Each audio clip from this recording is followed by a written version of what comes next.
इसीलिए हम साथ में लड़ेंगे। जिसके बाद कोची दाइसुके को अपनी वो अंगूठी दे देता है। मैंने तुम्हें बताया है ना कि ये रिंग बिल्कुल एक बॉम्ब की तरह है। अगर तुमने खुद पर से काबू खोया तब मैं तुम्हें इस रिंग के जरिए खत्म कर दूंगा। दाइसुके कहता है, कोची मुझसे वादा करो कि अगर मैंने खुद पर से काबू खोया तब तुम मुझे मारने में हिचकिचाओगे नहीं। अगले सीन में हम देखते हैं कि दाइसुके ग्रैंडाइजर में जाकर बैठ चुका है। जिसके कुछ देर बाद कोजी भी धीरे ही सही लेकिन ग्रैंडाइजर में आकर बैठ जाता है। दाइसुके ने कोजी की दी हुई अंगूठी पहन ली है और इसके बाद वो ग्रैंडाइजर को लेकर उड़ जाता है। और ये लड़की यहाँ फिर कहती है, अगर ये एक अच्छा शख्स हुआ तब मैं इससे शादी करूंगी, लेकिन अगर ये एक गद्दार हुआ तब मैं इसे मार दूंगी। दूसरी ओर हमें पेरिस का सीन दिखाया जाता है जहाँ पर चारों ओर तबाही मची हुई है। बहुत सारे इंसानों की जानें जा चुकी हैं और यहाँ पर कसादो अपना जियोला डाइजर निकाल कर पेरिस में कदम रखता है। मैं इस दुनिया के इन कीड़ों को मारकर अब थक चुका हूँ। तुम कब आओगे ड्यूक फ्लीट? मुझे लग रहा था कि अगर मैं यहाँ तबाही मचाऊंगा तब अच्छा प्रिंस इन्हें बचाने के लिए जरूर आएगा। लेकिन तभी नाइदा उसे बताती है कि उसने अभी अभी ग्रैंडाइजर को डिटेक्ट किया है। जिसके अगले ही पल में कसादो के सामने एक हथियार आकर गिरता है और इसके बाद वहाँ स्टाइल में आता है अपना ग्रैंडाइजर। कसादो कहता है, तो आखिरकार तुम आ ही गए ड्यूक फ्लीट। वैसे अपने माता पिता और अपनी फियांसी को मारने के बाद तुम कैसा महसूस कर रहे हो? लेकिन दाइसुके कहता है, इस बार तुम मुझसे बचकर भाग नहीं पाओगे और अब इन दोनों के बीच एक बहुत ही बेहतरीन युद्ध होने वाला है। लेकिन उससे पहले हमें बताया जाता है कि हमारे अंतरिक्ष में धरती से बहुत दूर 200 से ज्यादा प्लेनेट एक संघ बनाकर रहते थे जिसका शासन प्लेनेट वेगा करता था, क्योंकि इसकी मिलिट्री पावर सबसे ज्यादा एडवांस और पावरफुल थी और वेगा के अंदर और भी ज्यादा प्लेनेट्स पर राज करने की भूख थी। इसीलिए अलग अलग प्लेनेट पर जाकर वहाँ के लोगों से लड़ते और उस प्लेनेट को हथिया लेते। और ऐसे ही इनकी नजर पड़ी प्लेनेट फ्लीट पर, जहाँ पर फ्लीट फैमिली इस पूरी दुनिया का शासन न्याय और एकता से करती थी। प्लेनेट वेगा ने प्लेनेट फ्लीट को हथियाने की कोशिश की पर नाकामयाब रहे। जिसके बाद उन्होंने तय किया कि वो इस प्लेनेट को तबाह कर देंगे। लेकिन ऐसा करने में भी वो 7 बार लगातार नाकामयाब रहे, क्योंकि प्लेनेट फ्लीट के पास उनका सबसे ज्यादा खतरनाक और पावरफुल हथियार ग्रैंडाइजर था। जिसके बाद प्लेनेट वेगा ने प्लेनेट फ्लीट के साथ बातचीत की और हो रहे भारी नुकसान की वजह से एक समझौते पर पहुंचे कि अब वो इस प्लेनेट पर हमला नहीं करेंगे। लेकिन संधि में लिखा गया था कि ग्रैंडाइजर को सीज कर दिया जाएगा, कोई भी उसका यूज नहीं करेगा। अब हम देखते हैं कि दाइसुके और कसादो के बीच यहाँ लड़ाई होने वाली है। कसादो यहाँ अपना हथियार निकालते हुए कहता है, तुम आखिर मेरा क्या ही बिगाड़ लोगे? तुम्हारी आंखों के सामने मैंने प्लेनेट फ्लीट को बर्बाद कर दिया। लेकिन जैसे ही ग्रैंडाइजर उसकी ओर हमला करने को बढ़ता है, कसादो पीछे हट जाता है और इसके बाद वो एक फ्लाइंग सॉसर पर चला जाता है और उसी पर से ग्रैंडाइजर के ऊपर हमले करने लगता है, जिस वजह से ग्रैंडाइजर को काफी दिक्कत होने लगती है। सो अब दाइसुके एंटी ग्रेविटी स्टॉर्म से हमला करता है, लेकिन कसादो उससे बच जाता है। जिसके बाद ग्रैंडाइजर स्पेस थंडर का यूज करने वाला होता है, लेकिन कसादो उससे कहता है, अगर तुम यहाँ इसी तरह से हमले करते रहे तो इस जगह का क्या हाल होगा, तुम समझ रहे हो ना? जिसके बाद ग्रैंडाइजर अपना हथियार उठाकर कसादो को मारने के लिए जाता है, लेकिन कसादो अपने हथियार की मदद से बिल्डिंग से चिपकता हुआ स्पाइडरमैन की तरह यहाँ से भागने लगता है। और ग्रैंडाइजर के फ्लाइंग सॉसर में कोजी बैठा हुआ था। तभी उसे एक सिग्नल आता है, काफी सारे दुश्मन उसकी ओर आ रहे हैं। हेडक्वार्टर्स में भी पता चलता है दुश्मन की एक बहुत बड़ी सेना आ रही है, 3000 से भी ज्यादा स्पेसशिप्स। दूसरी ओर वेगा स्पेसशिप में हम देखते हैं कि लेडी गैंडल कह रही हैं, हमें कसादो के वहाँ होने का फायदा उठाना चाहिए। ब्लैकी कहता है, आपका ये आइडिया तो बहुत ही बढ़िया है लेडी गैंडल। दाइसुके भी ये देख हैरान होता है कि वहाँ बहुत बड़ी मात्रा में दुश्मन की स्पेसशिप्स होती हैं और वो सभी एक साथ ग्रैंडाइजर पर हमला करती हैं और इस हमले से एक बहुत बड़ा धमाका होता है। लेकिन इतना बड़ा हमला भी ग्रैंडाइजर को खरोंच तक नहीं ला पाता, जो देख ये दोनों भी हैरान हो जाते हैं। जिसके बाद ग्रैंडाइजर अपने हाथों के लेजर बीम से हमला करता हुआ वहाँ मौजूद स्पेसशिप्स को खत्म करने लगता है। और जब कसादो उस पर हमला करता है तब वो एंटी ग्रेविटी स्टॉर्म का यूज करके कसादो और उसकी स्पेसशिप को दूर फेंक देता है। जिसके बाद कैंडल वेगाट्रॉन मिसाइल को लॉन्च करने को कहता है, लेकिन एंटी ग्रेविटी स्टॉर्म का यूज करके ग्रैंडाइजर उन सभी मिसाइल्स को एक जगह पर इकट्ठा कर लेता है। जिसके बाद एक बहुत ही ज्यादा बड़ा धमाका होता है जिसके बाद कसादो वहाँ आकर दाइसुके से कहता है, तुम अपने लोगों, अपनी फियांसी और अपने प्लेनेट को तो खत्म कर ही चुके हो, जिस वजह से तुम्हारी दुनिया के लोग अब तुम्हें भगोड़ा राजकुमार कहकर बुलाने लगे हैं। दाइसुके कहता है, तुमने मेरे माता पिता की हत्या करके उसका दोष मेरे मत्थे मर दिया। वो कहता है, हाँ मैंने उन्हें मारा है, तुम क्या कर लोगे। लेकिन यहाँ दाइसुके को गुस्सा आने लगता है। दूसरी ओर कोजी हेडक्वार्टर्स को बताता है कि जो स्पेस रोबोट हमारे साथ है उसका नाम ग्रैंडाइजर है। इसके बाद कसादो अपनी सेना को आदेश देता है, जिसके बाद हम देखते हैं कि 2 स्पेसशिप ग्रैंडाइजर को दबाने लगते हैं और फिर काफी सारी स्पेसशिप्स आकर उससे चिपक जाती हैं। साथ ही कसादो भी ग्रैंडाइजर पर हमला करने लगता है। काफी सारे हमले मिक्स हो जाते हैं और अब दुश्मन को लगता है कि ग्रैंडाइजर यहाँ हार जाएगा। कसादो भी खुश होता है, लेकिन तभी ग्रैंडाइजर उन सभी चीजों को खुद से दूर कर देता है। जो देख गैंडल कहता है, वेगा के लीथल मिसाइल्स को प्रिपेयर करो, हम ग्रैंडाइजर के साथ साथ इस पूरे प्लेनेट को ही खत्म कर देंगे। कसादो हमारे लिए वहाँ अपना बलिदान दे देगा और उन पापों का प्रायश्चित करेगा जो उसने प्लेनेट फ्लीट पर किए। जिसके बाद हम देखते हैं कि वेगा स्पेसशिप लॉन्चिंग के लिए तैयार होने लगती है। दूसरी ओर हम देखते हैं कि ग्रैंडाइजर स्क्रू क्रशर पंच का यूज करके वहाँ मौजूद एक बड़ी स्पेसशिप को खत्म कर देता है। लेकिन तभी धुएं के बीच में से ग्रैंडाइजर की ओर एक बहुत बड़ी मशीन आने लगती है।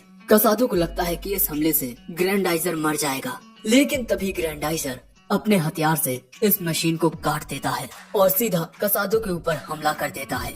और इसके बाद हम देखते हैं कि ग्रैंडाइजर कसादो को पकड़ चुका था। दाइसुके कहता है, मैं इस बार तुम्हें खत्म कर दूंगा। ये देख कसादो कहता है, मैं मानता हूँ मैंने गलत किया है, प्लीज मुझे माफ कर दो। दाइसुके कहता है, तुमने जो किया है उसकी तुम्हें माफी नहीं मिल सकती। दाइसुके खुद पर से काबू खो रहा था। जो देख कोजी दाइसुके को कांटेक्ट करने की कोशिश करने लगता है ताकि वो उसे रोक सके, वरना आखिर में उसे ये बटन दबाना होगा। लेकिन यहाँ दाइसुके बहुत गुस्से में होता है। वो कसादो को उठाकर उसे दूर फेंक देता है और इसके बाद उस पर एंटी ग्रेविटी स्टॉर्म से हमला करके उसके जियोलाडाइजर को बीच में से तोड़ देता है, जिससे एक बड़ा धमाका होता है। लेकिन कसादो अभी भी जिंदा होता है क्योंकि जियोलाडाइजर का सिर सही सलामत है ग्रैंडाइजर के हाथों में। जो देख कोजी चैन की सांस लेता है। यहाँ दाइसुके ने खुद पर से काबू नहीं खोया, लेकिन यहाँ वेगा स्पेसशिप हमला करने के लिए फुल्ली चार्ज हो चुकी है। ब्लाकी कहता है, कमांडर गैंडल हमला करने से पहले 7 तक जरूर गिनिएगा क्योंकि 7 आपका बर्थ मंथ है।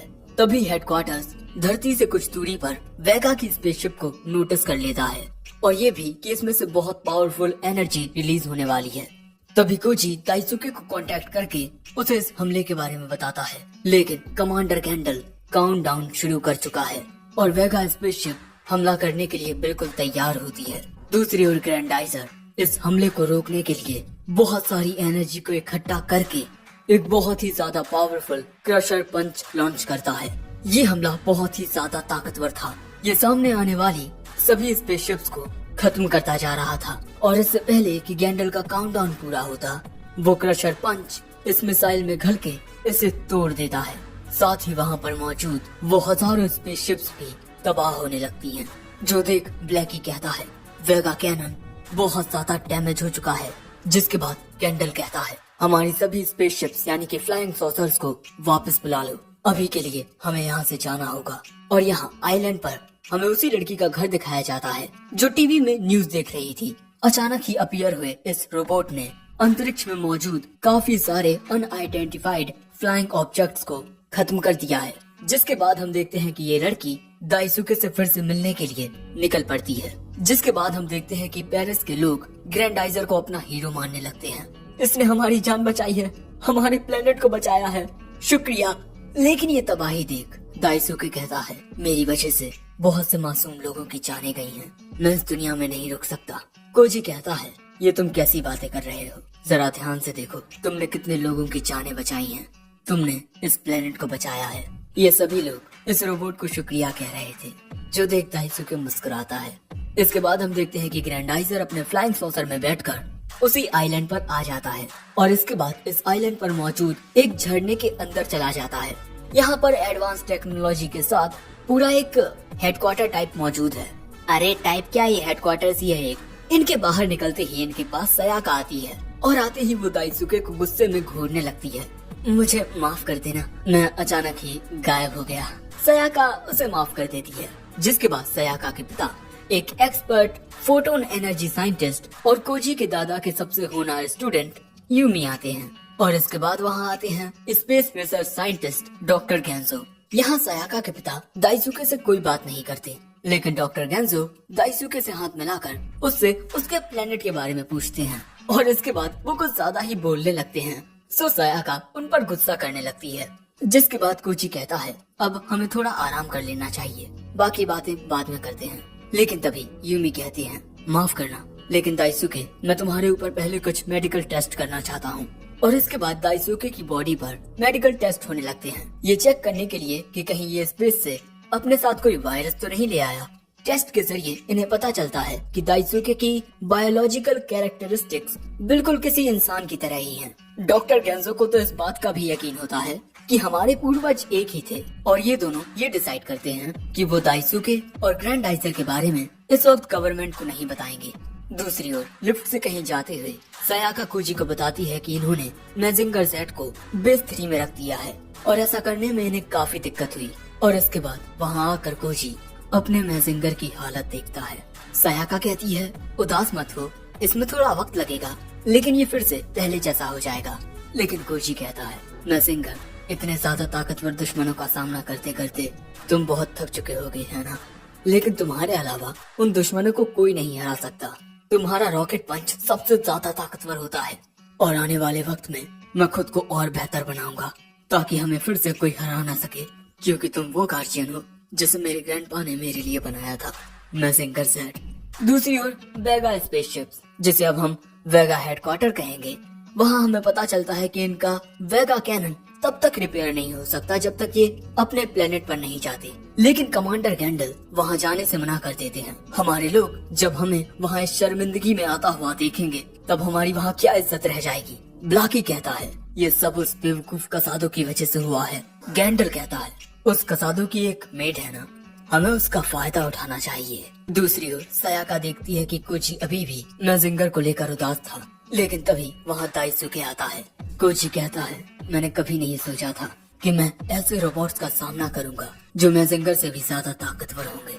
ये संसार बहुत बड़ा है और इस संसार में हमारा प्लेनेट अर्थ समुद्र में मौजूद एक बूंद की तरह है।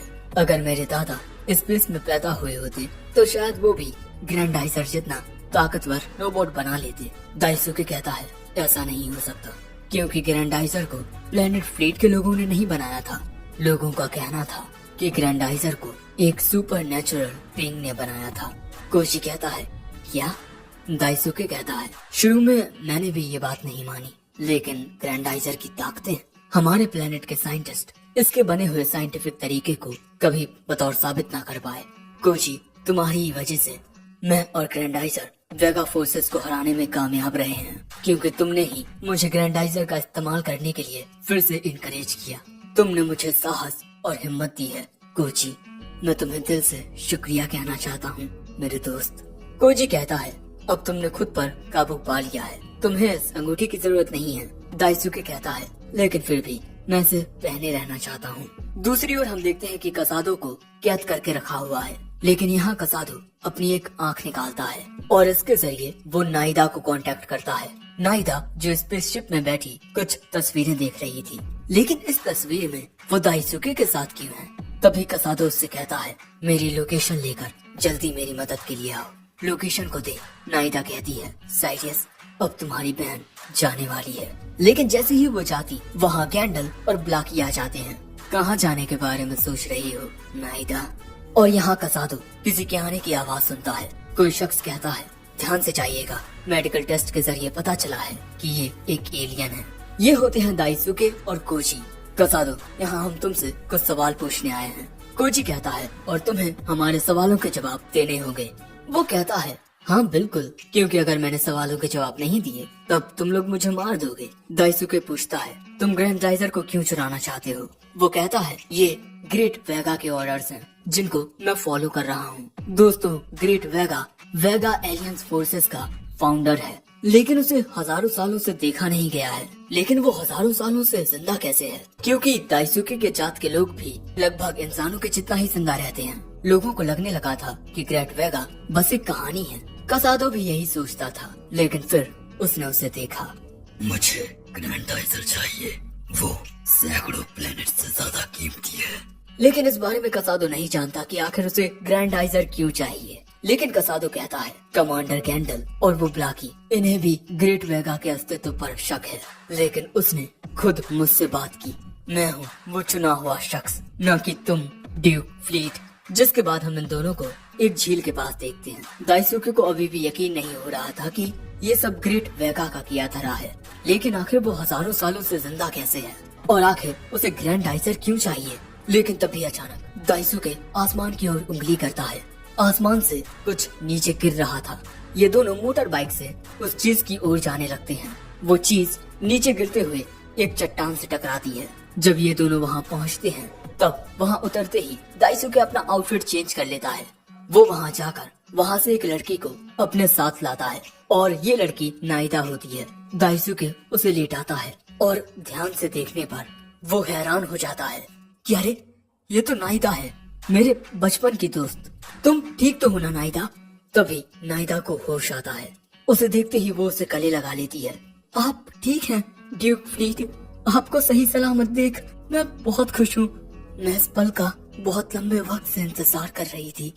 जिसके अगले सीन में हम देखते हैं कि दाइसुके गिटार बजा रहा होता है। वहीं थोड़ी दूरी पर नाइदा झील के पानी में खड़ी गाना गा रही थी।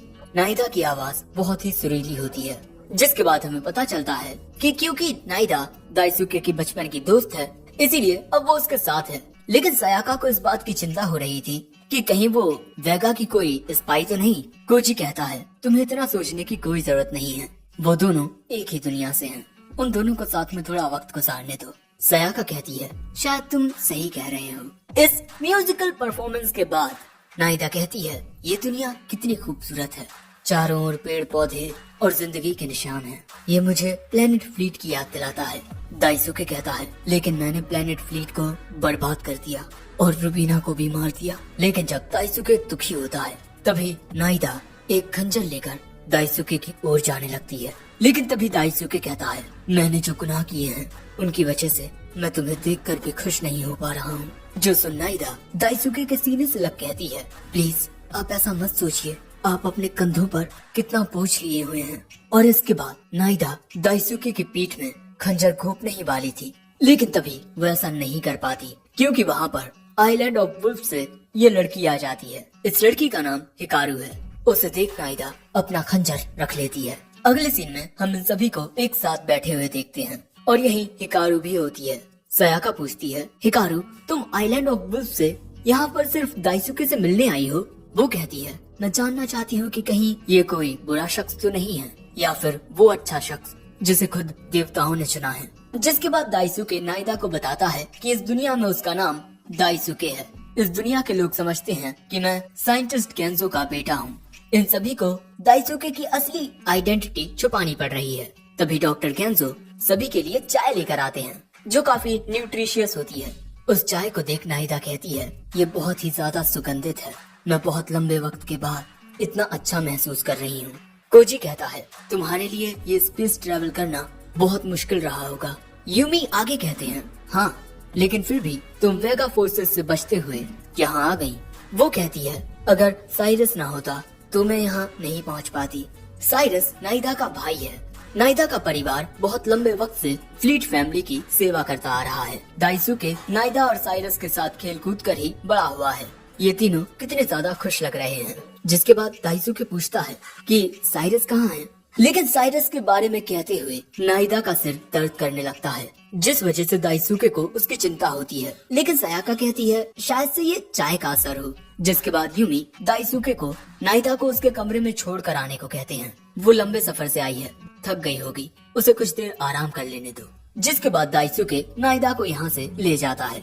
जो देख हिकारू कहती है आज ये बिल्कुल किसी अच्छे शख्स की तरह लग रहा है, ना कि उस शख्स की तरह जिससे मैं आइलैंड पर मिली थी। नाइदा से मिलने के बाद दाइसुके काफी खुश होता है। जिसके बाद दाइसुके नाइदा को उसके कमरे में लेटा देता है। वो कहती है मेरी वजह से आपको परेशानी हुई, माफ कर दीजिए। वो कहता है ये कैसी बात कर रही हो तुम मेरा परिवार हो। लेकिन इसके बाद नाइदा अपना चाकू निकाल लेती है। लेकिन तभी दाइसुके कहता है कल सुबह तुम मुझे प्लेनेट फ्लीट के बारे में हर एक अपडेट देना। इसके बाद दाइसुके पर्दे लगाते हुए कहता है मैं जानना चाहता हूँ कि मेरी दुनिया इस वक्त कैसी है। और इसके बाद वो नाइदा को गुड नाइट कहकर यहाँ से जाने लगता है। वैसे तुम्हें मुझे दाइसुके बुलाने की कोई जरूरत नहीं है, पहले की तरह मुझे बस ड्यूक बुलाओ।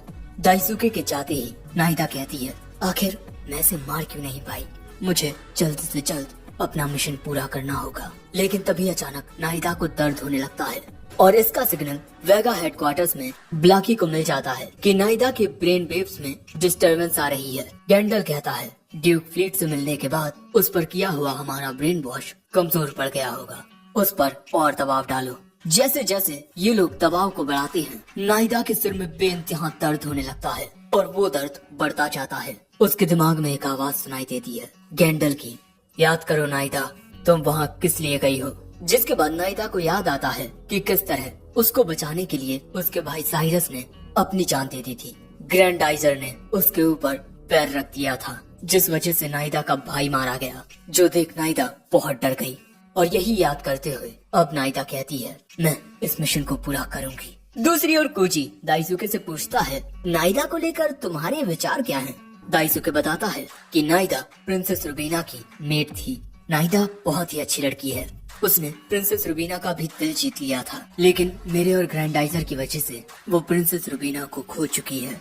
नाइदा प्रिंसेस से बहुत प्यार करती थी, लेकिन अब मैं नाइदा की हिफाजत करूंगा और उसे खुश रखने की हर मुमकिन कोशिश करूंगा। कोजी कहता है बहुत अच्छे, लेकिन अब तुम्हें साइरस से भी मिलना है। दाइसुके कहता है हाँ। दूसरी ओर हम नाइदा को देखते हैं जो उस जगह पर आ चुकी थी जहाँ कैदियों को रखा जाता है। इस जगह के अंदर आते हुए कसादो उससे कह रहा था तुम एक स्टार्कर नाइट की नौकर इसलिए बनी ताकि तुम फिर से ड्यूक से मिल सको, और इसी वजह से अब तुम मेरे हाथों की कठपुतली बनी हुई हो। जिसके बाद नाइदा कसादो के कमरे के बाहर खड़ी होती है और कसादो उससे दरवाजा खोलने को कहता है। लेकिन नाइदा कहती है मैं ये दरवाजा ड्यूक को मारने के बाद खोलूंगी। और ये कहकर नाइदा यहाँ से जाने लगती है। और ये देख कसादो समझ जाता है कि गैंडल ने इसका ब्रेन वॉश कर दिया है। क्या यार, मेरी किस्मत ही खराब है। ड्यूक फ्लीट हमेशा से तुम्हारी पहली चॉइस रही है ना नाइदा। जिसके बाद हम देखते हैं कि डॉक्टर गेंजो और यूमी सीसीटीवी रूम में होते हैं। तभी यूमी सयाका को जगाकर उसे तुरंत सेकंड फ्लोर में जाने को कहते हैं, क्योंकि उन्हें नाइदा की हरकतें सस्पिशियस लग रही हैं। इसीलिए वो सयाका को उसके हथियार साथ ले जाने को कहते हैं। सयाका एक गन ले लेती है। दूसरी ओर दाइसुके आसमान को देखकर गिटार बजा रहा था। तभी नाइदा उसके पास आती है। तुम यहाँ इस वक्त क्या करने आई हो? जिसके बाद हम देखते हैं कि नाइदा अपनी नाइटी उतारकर अपने एक अलग ही आउटफिट में होती है और इसके बाद वो दाइसुके के सीने से लग जाती है। जैसे ही दाइसुके पूछता है कि क्या हुआ नाइदा, वो अजीब ढंग से कहती है मैं यहाँ तुम्हें मारने आई हूँ ड्यूक फ्लीट। और इसके बाद वो अपना खंजर निकालकर उसे दाइसुके के सीने में मार देती है। लेकिन तभी हेडक्वार्टर्स के सायरन बजने लगते हैं, जिससे कोजी जाग जाता है और इन्हें पता चलता है कि एक बहुत ही बड़ा फ्लाइंग ऑब्जेक्ट धरती की ओर आ रहा है। मॉनिटर रूम से ये लोग देखते हैं एक बहुत बड़ी स्पेसशिप को। ये फ्लाइंग सॉसर बहुत बड़ा होता है और ये इंसानों के सैटेलाइट को भी तोड़ देता है। इस फ्लाइंग सॉसर को कमांड गैंडल दे रहा है। इस फ्लाइंग सॉसर का नाम दारी दारी है। अंदाजा लगाया जा रहा है कि ये फ्लाइंग सॉसर होन्शु के चुबू रीजियन में गिरेगा, जिससे एक बहुत बड़ा विस्फोट होगा और हजारों किलोमीटर तक सब खत्म हो जाएगा। जो देख डॉक्टर गेंजो दाइसुके को बताने की कोशिश करते हैं कि धरती की ओर एक बहुत बड़ा फ्लाइंग सॉसर आ रहा है, उसे ग्रैंडाइजर से उसका सामना करना होगा। लेकिन दूसरी ओर दाइसुके नाइदा के वार से काफी जख्मी हो चुका था। वो पूछता है आखिर तुम ऐसा क्यों कर रही हो नाइदा? वो कहती है जवाब ये है कि तुम जिंदा हो और साइरस मर गया। दाइसुके कहता है क्या साइरस मर गया? वो कहती है हाँ, उसे तुमने मार दिया ग्रैंडाइजर के पैरों से कुचलकर। जो बात सुन दाइसुके को सदमा लगता है। आगे नाइदा कहती है ड्यूक फ्लीट तुम्हारी वजह से मेरा भाई मारा गया, उसके हत्यारे तुम हो, साथ ही तुमने प्रिंसेस रुबीना को भी मार दिया। तुमने हमारे प्लेनेट फ्लीट को धोखा दिया है और फिर तुम इस दुनिया में आकर अपना नाम बदलकर खुशी से रह रहे हो। जिसके बाद फिर से नाइदा दाइसुके के ऊपर हमला करने को चाहती है कि तभी कोजी आकर दाइसुके को बचा लेता है। तभी सयाका आकर नाइदा को उसका हथियार फेंकने को कहती है, लेकिन तेजी से आकर नाइदा सयाका की गन को गिराकर उससे वो गन लेकर कोजी को दाइसुके से दूर हटने को कहती है। मैं अपना मिशन पूरा करके रहूंगी, कोई मुझे नहीं रोक पाएगा। और इसके बाद नाइदा दाइसुके को सीने से लगाकर कहती है, मैं यहाँ तुम्हें बचाने के लिए आई हूँ। जब तक तुम जिंदा रहोगे तुम्हारे किए हुए गुनाह तुम्हारा पीछा करते रहेंगे, इसीलिए मैं तुम्हें तुम्हारे दर्द से आजाद करने आई हूँ। तुम्हें मारने से तुम्हारे सारे पाप भी खत्म हो जाएंगे। नाइदा के हाथों में ये एक बॉम्ब होता है। दाइसुके कहता है, अगर तुमने ऐसा किया तो यहाँ मौजूद मासूम लोग भी मारे जाएंगे। नाइदा कहती है, तो क्या हुआ, मैं तुम्हारे साथ यहीं मरना चाहती हूँ। तुम बचपन से ही हमेशा से ही मेरी यादों का एक हिस्सा रहे हो। मैं हमेशा तुम्हारे साथ रहना चाहती थी, इसीलिए अब आखिर में मैं तुम्हें छोड़कर नहीं जाऊंगी, क्योंकि तुम ही मेरे मिशन हो। जो देख सयाका कहती है, जैसा मैंने सोचा था दाइसुके तुम्हारे लिए बहुत कीमती है। दूसरी ओर हम देखते हैं कि वो जाइंट फ्लाइंग सॉसर दारी दारी धरती के एटमॉस्फेयर की ओर आ रहा है। गैंडल यहाँ कहता है, ग्रैंडाइजर कितना ही ताकतवर क्यों ना हो, जब तक उसका कमांडर उसे कमांड ना करे तब तक वो हिलेगा भी नहीं। ब्लैकी कहता है, ये सब आपकी ही ब्रेन वॉश करने की नायाब और अनोखी काबिलियत की वजह से हो पाया है। और दोस्तों, अगर इतना बड़ा फ्लाइंग सॉसर धरती पर गिरेगा तो पूरी धरती का स्वाहा हो जाएगा।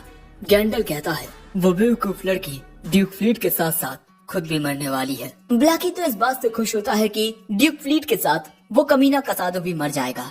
और यहाँ धरती पर हम देखते हैं दाइसुके नाइदा से कहता है, तुमने सही कहा, मेरे हाथ खून से रंगे हुए हैं और जब तक मैं अपने पापों का प्रायश्चित ना कर लूं, मैं मर नहीं सकता।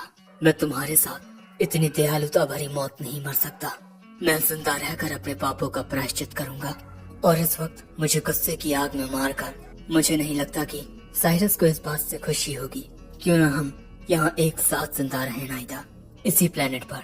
लेकिन दाइसुके के ये कहते ही जैसे ही नाइदा के इमोशंस में बदलाव आता है, नाइदा के सिर पर जो हेडबैंड था वो चमकता है, जिससे नाइदा का सिर दर्द करने लगता है, जिससे वो रोते हुए कहती है, ड्यूक फ्लीट, तुमने मेरे भाई साइरस को मारा है, इसलिए मैं तुम्हें मारूंगी। जिसके बाद नाइदा के सिर का पेंडेंट बहुत ग्लो करने लगता है। जो देख दाइसुके को उसकी चिंता होती है। तभी हिकारू वहाँ आकर बताती है कि इस लड़की के इमोशंस को कोई और कंट्रोल कर रहा है। जो बात सुन दाइसुके समझ जाता है कि ये काम वेगा एलियंस फोर्सेस का है। जिसके बाद दाइसुके नाइदा को गले लगा लेता है और नाइदा खुद पर से काबू खोते हुए दाइसुके को फिर से जख्मी कर देती है। लेकिन फिर भी दाइसुके उसे नहीं छोड़ता। चिंता मत करो नाइदा, सब कुछ ठीक हो जाएगा। ये बात सुन नाइदा को उसका बचपन याद आता है कि किस तरह एक बार जब वो रो रही थी क्योंकि उसे एक चोट आ गई थी, तब दाइसुके ने वहाँ आकर उसकी चोट को साफ किया और उसकी मरहम पट्टी भी की और इसके बाद उसे सीने से लगाकर कहा, रो मत नाइदा, सब ठीक हो जाएगा। और यही याद करते हुए नाइदा के सिर का पेंडेंट टूट जाता है। फिर उसे याद आता है कि किस तरह दाइसुके ने प्रिंसेस रुबीना से प्यार का इजहार किया था। उन दोनों को एक साथ देख नाइदा मुस्कुरा रही थी। लेकिन तभी उसका भाई साइरस उसे पूछता है, क्या तुम्हें उन दोनों के साथ होने से कोई दिक्कत नहीं है? तुम भी तो राजकुमार से प्यार करती हो। और हमें पता चलता है कि नाइदा ने आज भी दाइसुके का रुमाल अपने हाथ में बांध रखा है। और बस ये सब याद आते ही गैंडल का कंट्रोल नाइदा के ऊपर से छूट जाता है। जो देख दाइसुके खुश होता है कि नाइदा ने खुद पर काबू पा लिया। लेकिन इसके बाद दाइसुके वहीं गिर जाता है और उसका बहुत सारा खून बहने लगता है। जो देख नाइदा तुरंत ही दाइसुके के जख्म पर रुमाल लगाती है। तभी बाकी सब भी दाइसुके के पास आते हैं। दाइसुके के खून से वो रुमाल पूरा लाल हो जाता है। उसका खून बहना बंद नहीं हो रहा था। जिसके बाद हम देखते हैं कि हेडक्वार्टर्स के चारों ओर एक शील्ड आ जाती है, क्योंकि वो फ्लाइंग सॉसर दारी दारी बहुत तेजी से इनकी ओर आ रहा था। जिसके बाद कुछ लोग आते हैं दाइसुके का इलाज करने के लिए, लेकिन वो भी दाइसुके के बहते हुए खून को रोक नहीं पा रहे थे। जो देख नाइदा घबरा रही थी। वो जाइंट फ्लाइंग सॉसर भी धरती के अंदर एंटर कर चुका था। जिसके बाद नाइदा अपना बॉम्ब उठाकर दाइसुके के पास जाकर उसे किस करती है और फिर उससे माफी मांगती है। जो देख ये दोनों हैरान हो जाते हैं। जिसके बाद नाइदा यहाँ से भाग जाती है। दाइसुके के इलाज के लिए उसे डॉक्टर के पास ले जाया जाने लगता है। दूसरी ओर नाइदा अपने फ्लाइंग सॉसर में बैठकर हेडक्वार्टर्स से बाहर निकल जाती है और इसके बाद वो दाइसुके यानी कि ड्यूक फ्लीट से अलविदा कहती है। तुमसे वापस मिलकर मेरी खूबसूरत यादें फिर से ताजा हो गईं। शुक्रिया ड्यूक फ्लीट। लेकिन जैसे ही दाइसुके को होश आता है, वो उससे कांटेक्ट करके कहता है, तुम कहाँ जा रही हो नाइदा, और तुम क्या करने वाली हो? लेकिन तभी नाइदा बताती है कि राजकुमार प्रिंसेस रुबीना जिंदा हैं, इसीलिए आपको भी जिंदा रहना होगा। इसके बाद हम देखते हैं कि वो